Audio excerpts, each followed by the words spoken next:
हर कहानी कुछ कहती है। आप क्या सुनते और समझते हैं यह महत्व नहीं रखता, क्योंकि हर इंसान की सोच अलग होती है और वो जो देखता या सुनता है अपने अनुरूप उसका अर्थ निकाल लेता है।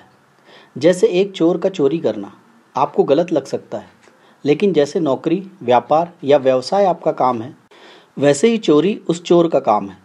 उसकी दृष्टि में वह आपकी ही तरह अपना काम कर रहा है, उसे इसमें कुछ भी गलत नहीं लगता।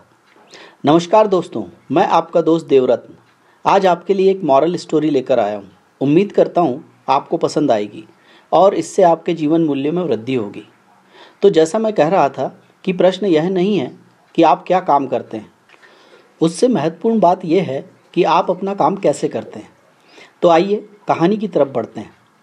पुरानी कहानी है, एक राजा था जो अपनी बुद्धिमत्ता और सूझबूझ के लिए बहुत प्रसिद्ध था। राजा बूढ़ा हो रहा था तो राजा के मन में रिटायर होने का विचार आया। उसने पूरे राज्य में ऐलान कर दिया कि वह जल्द ही अपना उत्तराधिकारी नियुक्त करने वाला है। राज्य के लिए नया उत्तराधिकारी।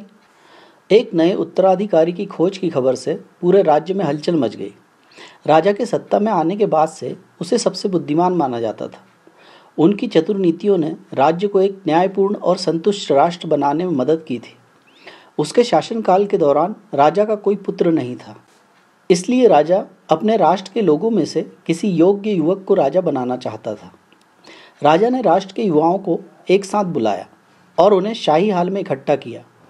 राजा ने उनमें से प्रत्येक को एक बीज दिया और कहा, यह एक बहुत ही खास बीज है। मैं चाहता हूँ कि आप सभी इसे रोपें, इसकी देखभाल करें और 1 साल बाद आपके पास जो हो उसके साथ वापस आएं। जब आप वापस लाएंगे उसके आधार पर मैं देश के अगले राजा का फैसला करूंगा। सभी लोग बीज लेकर वहां से चले गए। उन्होंने उत्साहपूर्वक अपना बीज बोया और उसके बढ़ने का इंतजार करने लगे। जैसे जैसे समय बीतता गया, लोगों में उत्सुकता बढ़ने लगी और देश के सभी युवा अपने बोए बीज के बारे में सब तरफ चर्चा करते कि उनका पौधा कैसे बहुत सुंदर हो गया है। उन सभी युवाओं के बीच एक युवा था जिसका बीज अभी तक अंकुरित नहीं हुआ था। हालांकि वह हर दिन बीज को पानी देता था और उसे बड़ा करने के लिए सब कुछ करता, लेकिन बीज अंकुरित ही नहीं हुआ। वह बाकी युवाओं को अपने पौधों के बारे में बात करते हुए सुनता था और निराश होता कि उसका बीज तो अंकुरित ही नहीं हुआ। जिस दिन बीज वितरित किया गया था उस दिन से 1 वर्ष बीत गया। सभी युवाओं को महल में बुलाया गया, जहां उन्हें अपने पौधों का प्रदर्शन करना था जो उनके बीजों का परिणाम था। वह युवक जिसका बीज अंकुरित नहीं हुआ था, सभा में शामिल होने के लिए भी तैयार नहीं था, लेकिन उसकी मां ने उससे आग्रह किया कि उसके पास जो कुछ भी है उसके साथ महल में जाए, क्योंकि उसके प्रयास सच्चे थे और उसे दिखाने में कोई शर्म नहीं करनी चाहिए। वह युवक सभा में मिट्टी का अपना खाली घड़ा लेकर गया। वह अन्य लोगों द्वारा उगाए गए विभिन्न प्रकार के सुंदर पौधों को देखकर आश्चर्यचकित रह गया। युवक ने अपना खाली घड़ा फर्श पर रख दिया, जिसे देखकर अन्य सभी लोग हंस रहे थे, तो वह युवक शर्मिंदा हो गया। जब राजा हाल में पहुंचा और प्रत्येक गमले का निरीक्षण किया, उन्होंने धीरे धीरे सभी अलग अलग पौधों की जांच की और उनके साथ युवकों को देखा। खाली गमले वाला युवक पीछे छिपकर जाने की कोशिश कर रहा था, लेकिन राजा ने उसे देख लिया और रोका। जब वह आगे बढ़ा तो उसने युवक और उसके खाली गमले को करीब से देखा, लेकिन उसने कुछ नहीं कहा। उसने अपने सैनिकों को आदेश दिया कि वे उस युवक को लेकर दरबार में आए। युवक बहुत दुखी था, क्योंकि वह विकास करने में पूरी तरह विफल रहा था। सैनिकों ने उसे पकड़ा और बाकी सभी लोगों के सामने अकेला खड़ा कर दिया। लोग उस पर हंस रहे थे। राजा ने युवक को पास बुलाया। उसने उसका हाथ पकड़ा और ऊपर उठाया और जोर से कहा, देखो सब लोग, यह तुम्हारा नया राजा है। यह सुनकर वहां उपस्थित सभी लोग भौचक्के रह गए। तब राजा ने कहा कि 1 वर्ष पहले मैंने सभी को एक बीज दिया था। मैंने तुम्हें निर्देश दिया था कि तुम बीज ले जाओ, इसे रोपो, इसे पानी दो और 1 साल बाद जो हो उसे वापस ले आओ। लेकिन तुम इस बात से अनजान थे कि मैंने जो बीज तुम्हें दिया था वह पहले ही उबला हुआ था। उसमें से कोई भी बढ़ने के लायक नहीं था और आप सभी 1 वर्ष के बाद पेड़ पौधे लेकर आए जो आपकी बेईमानी से उगाए गए हैं।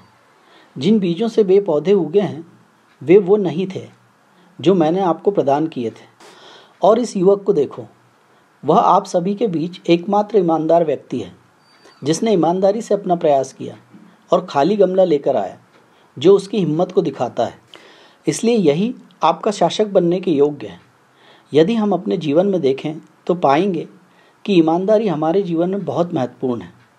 हालांकि आज की दुनिया में ईमानदार होना बहुत कठिन है, लेकिन एक बार जब हम इसका अभ्यास करते हैं तो हमें मानसिक शांति मिलती है और हमें कभी आवश्यक तनाव नहीं होता।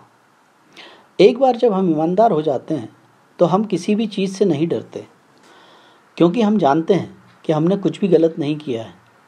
एक ईमानदार व्यक्ति खुद को अनुशासित कर लेता है।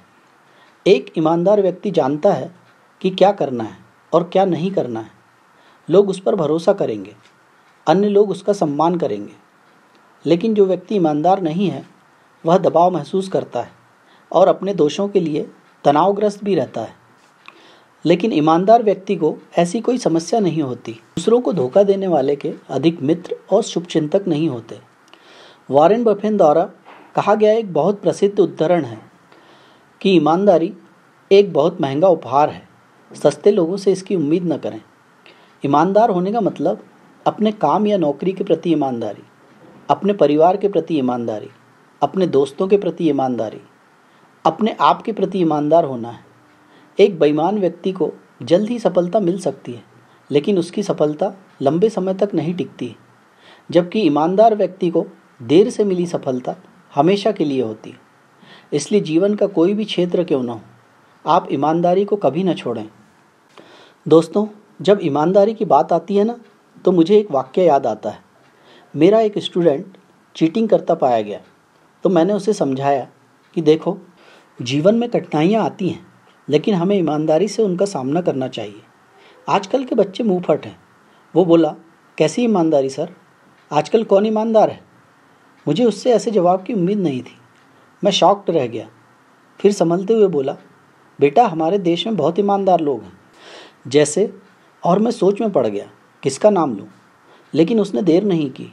वो बोला, रहने दीजिए सर, आजकल सिर्फ 2 ही लोग ईमानदार हैं। एक जो बेईमानी करते पकड़ा नहीं गया, और दूसरा जिसे बेईमानी करने का मौका ही नहीं मिला। मैं उसका मुंह देखता रह गया और वो अपने दोस्तों के साथ चला गया।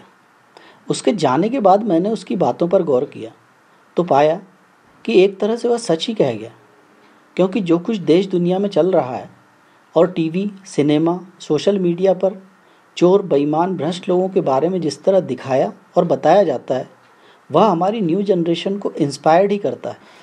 क्योंकि हम हमारी न्यू जनरेशन को सपने और हकीकत के भेद को समझाने में कहीं चूक गए हैं।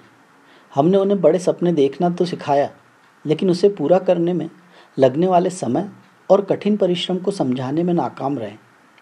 इसलिए आज का नौजवान रातों रात अपने सपने पूरे करना चाहता है और इसके लिए वो कुछ भी करने को तैयार है। यह सही तो नहीं है, लेकिन बहुत दुखद जरूर है। दोस्तों, हो सके तो इस बारे में आप भी अपनी तेज रफ्तार ज़िंदगी में थोड़ा ही सही पर रुकें और सोचें, कहीं आप या आपके बच्चे भी कहीं इस मानसिकता के शिकार तो नहीं हो रहे हैं। अपने जीवन मूल्यों में वृद्धि के लिए अपने इस दोस्त के वीडियो को लाइक और चैनल को सब्सक्राइब कर प्रोत्साहित करना ना भूलें, और वीडियो को अपनों में शेयर कर अपने इस दोस्त के छोटे से प्रयास 2 फल ठहरें और अपने लिए सोचें। मैं अपना अमूल्य योगदान अवश्य दें। अगला वीडियो कल सुबह जरूर देखें। धन्यवाद। Thank you for watching. Please like and subscribe our channel and press the bell icon for upcoming updates. I pray you may always be healthy and happy. Thank you for